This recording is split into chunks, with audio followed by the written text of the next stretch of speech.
So in this video, we're going to talk about the heating curves for a pure liquid. And so we're going to make a graph. We're going to continually see these graphs. And on the y-axis, we'll have temperature. And on the x-axis, we'll have heat, Q. Okay? And what we're going to do is let's just start off with ice at maybe negative 40 degrees Celsius.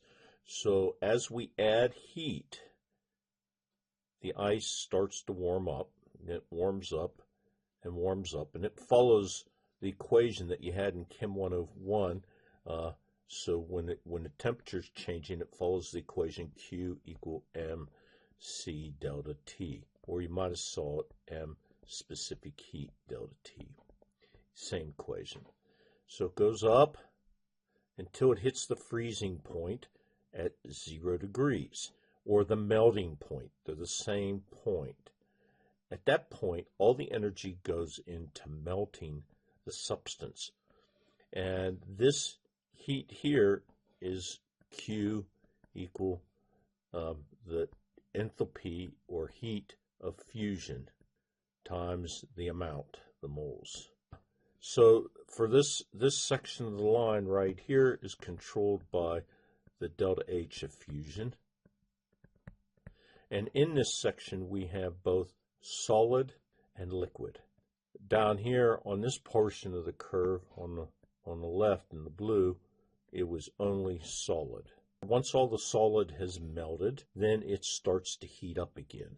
And so my blue line over here is going to go up, and this is all liquid in here. It's all melted. And it will rise in temperature until we reach 100 degrees Celsius. At that point, it will do something called vaporization. And that's my green line up here. It starts to vaporize. So we'll have both liquid and gas. And this is the vaporization. And it will stay at 100 degrees until all the liquid has vaporized into a gas. And then the temperature will start to increase again.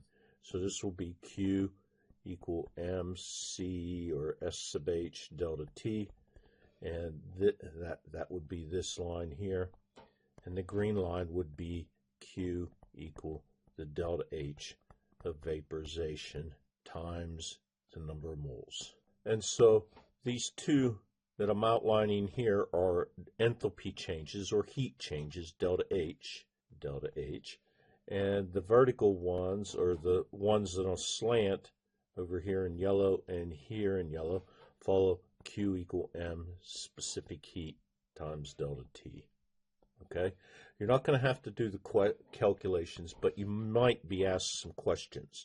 So some things you need to know is vaporization and condensation are the same thing. They're just a reverse process. And they're the same temperatures. For water, this is 100 degrees Celsius. And melting, also called fusion, is the same as freezing. It's just the opposite process. And it is 0 degrees for water. So let's review all this and do another one. Actually, we'll do a cooling curve. It's the same thing. It's just backwards.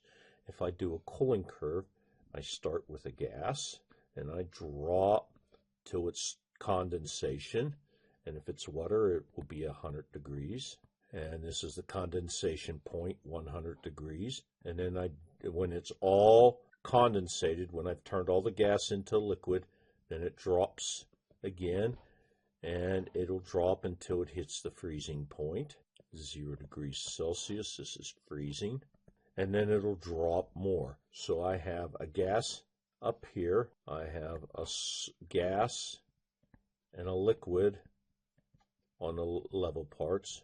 Here I have a liquid,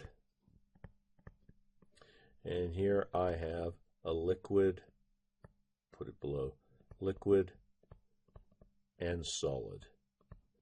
And finally I have a solid over here. So do the homework. You're going to be asked to identify things on here. Remember that these points here, you're going to see this is the heat of vaporization, or condensation. So this is both vaporization or condensation. And this is freezing or melting can also be called fusion. So this will be the enthalpy of fusion here, delta H of fusion, and this up here would be controlled by the delta H of vaporization. Okay, that's it. You're going to be asked to identify a bunch of different things, and sometimes terms pop up.